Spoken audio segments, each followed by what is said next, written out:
আমরা আমাদের সম্মানিত রোগী এমডি আহসান, ওনার কিছুদিন আগে নাকের অপারেশন করেছিলাম। ওনার নাকে বেশ কয়েকটা সমস্যা ছিল। ওনার নাকের হাড় বাঁকা ছিল, মাংস বাড়া ছিল এবং ২ দিকে সাইনাসাইটিস ছিল। ম্যাক্সিলারি সাইনাসে ইনফেকশন ছিল, অ্যালার্জির সমস্যা ছিল নাকের ভিতর। আমরা সবগুলো জিনিস এন্ডোস্কোপিক্যালি ঠিক করে দিয়েছিলাম। তো এগুলো তো আমাদের ক্লিনিক্যাল ডায়াগনোসিস বললাম। আমরা আমাদের পেশেন্টের কাছ থেকে শুনি যে আসলে ওনার অপারেশনের আগে কি সমস্যা ছিল এবং অপারেশনের পরে কেমন আছে। আসসালামু আলাইকুম। আমার আগে স্যার সমস্যা আমার মাথা ঘোরাতো, স্যার অল টাইম মাথা ঘোরাতো, জানের মধ্যে অস্থির লাগতো, আর স্যার হলো শরীরের ভিতর একটা ক্লান্তি ভাব লাগতো, রাতে ভালো ঘুম হতো না, আর নিঃশ্বাস নিতে সমস্যা হতো।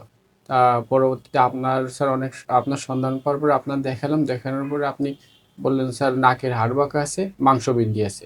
তারপরে কিছু টেস্ট দিছিলেন, টেস্টগুলো করার পরে তারপরে বললেন যে আপনার অ্যালার্জির সমস্যা আছে প্লাস সাইনোসাইটিসের সমস্যা আছে।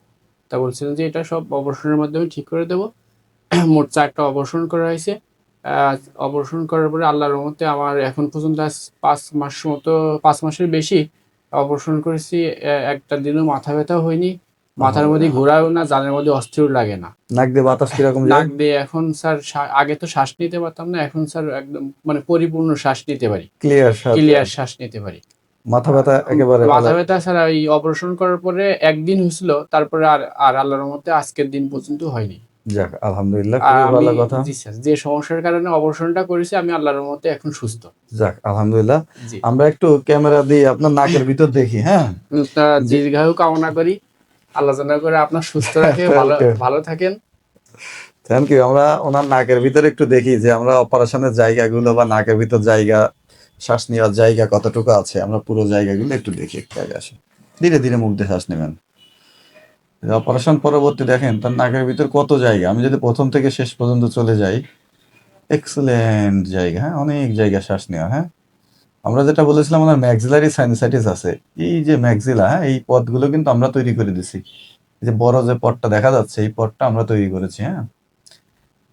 এই যে মুখটা, হ্যাঁ, কালো যেটা দেখা যাচ্ছে এটা ম্যাক্সিলারি সাইনাস, যেটা আমরা তৈরি করেছি। আমরা যদি ঠিক তার অন্য নাক দেখি একইভাবে, দেখেন কত জায়গা তৈরি হয়েছে নাকের ভিতরে, হ্যাঁ, হিউজ জায়গা শ্বাস নেওয়ার। এবং আমরা তার এই যে পথটা যা দেখা যাচ্ছে ম্যাক্সিলারি সাইনাসের, এখনো একটু মিউকোজাটা ইডেমাটাস আছে, সেটা আমরা স্টেরয়েড স্প্রে দিয়েছি, ওটা ঠিক হয়ে যাবে, এটা কোনো টেনশনের কোনো কারণ না। এখন আর কোনো ময়লাও আসবে না, আর নাক একেবারে ক্লিয়ার হয়ে গেছে, ফলে শ্বাস নেওয়া রিলেটেড তার এই প্রবলেমগুলো আর থাকবে না। তাহলে আপনার নাকের ভিতর যথেষ্ট জায়গা তৈরি হয়েছে, আপনার টেনশনের কারণ নাই। আর আশা করি আর আপনার নাকের জন্য আর আমাদের কাছে আসতে হবে না। জি স্যার, যেখানেই থাকেন ভালো থাকবেন। জি স্যার। বেস্ট অফ আল্লাহ লাক। হাফেজ। আল্লাহ যদি বাঁচায় রাখে তা দেখা হবে, যদি কখনো দেখা হয়। হ্যাঁ, ঠিক আছে, ভালো থাকবেন, জি হ্যাঁ। স্যার।